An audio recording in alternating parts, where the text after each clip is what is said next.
Hello and welcome back to my channel. I'm sharing my brand new recipe for chocolate marshmallow fondant. It's delicious because it tastes like chocolate. It's just as easy to make as my regular fondant recipe, and it's made with just 4 affordable ingredients. What you'll need are 20 ounces of marshmallows. These can be regular, jumbo, mini, all of those work. 3 tablespoons of water, a pound of powdered sugar, and 3 ounces of cocoa powder. First, we'll weigh out 1 pound of powdered sugar. It's okay if there's a little extra in there. It's roughly half a bag. Next, we'll weigh out 3 ounces of cocoa powder. It works best if you sift it so there aren't any clumps. We'll combine these two together. It doesn't need to be perfect, just so they're mixed well. By the way, the full recipe and written tutorial is on my website at customcakesandcupcakes.com. Next, we'll weigh out 20 ounces of marshmallows, and these can be standard size marshmallows, jumbo marshmallows, or mini marshmallows. They will all work fine. Make sure to use a microwave-safe bowl for this one. Then add 3 tablespoons of water to the marshmallows. We'll microwave this in 30-second increments and stir in between. Our goal is for this to be completely smooth so it looks almost like a marshmallow cream. Make sure to be careful when stirring as they can get very hot and sticky.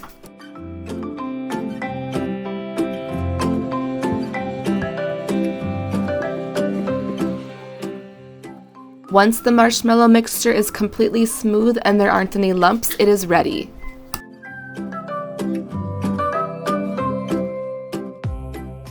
Then we'll pour in some of the powdered sugar and cocoa powder mixture, stirring this until it's combined.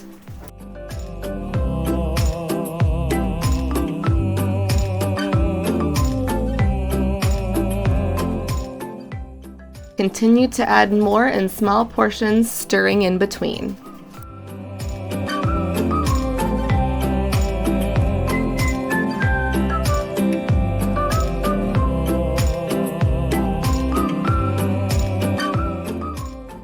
Once you find it becomes a little too difficult to stir, coat your surface and your hands very well with some Crisco or some shortening to prevent the fondant from sticking. Pour everything out onto your surface, and you can even add in any of the cocoa powder, powdered sugar mixture you haven't mixed in yet, and start to knead it.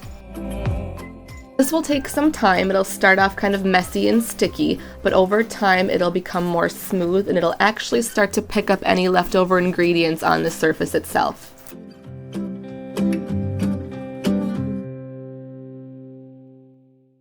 Know your fondant's ready when it's completely smooth and there aren't any little grains of powdered sugar or cocoa powder in there.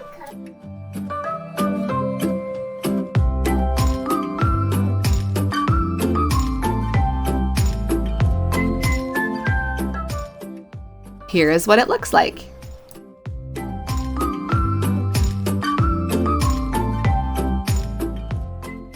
Store your chocolate fondant, coat it well in Crisco or shortening, and wrap it tightly in plastic wrap or cling film. Then store this in an airtight container and keep it at room temperature out of the sun.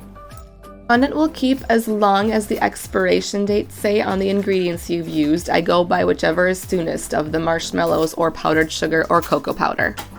Color your fondant. Make sure to use a good gel-based coloring, not a water-based, as water-based will alter the recipe and make it too sticky. Chocolate fondant recipe is really great for making really dark colors like black or deep browns, deep greens, navy, etc. because you already start from a nice dark brown color and you don't need much dye. Use this fondant just like you would regular marshmallow fondant to create 3D items to dry and stand up on cakes. You can make flat toppers with messages using cutters or embossers. It can be painted or dusted with glitter. You can use both rigid and soft silicone molds to create 3D images. You can sculpt figures. It works well with other fondant tools or extruders. If you need to alter the consistency to make it stiffer to withhold gravity if you're sculpting something 3D, you can knead in some extra powdered sugar. Keep in mind also this recipe does take a tad longer to dry than my regular fondant recipe, so keep that in mind when you're planning your decorations. Give yourself an extra day or at least an extra few hours.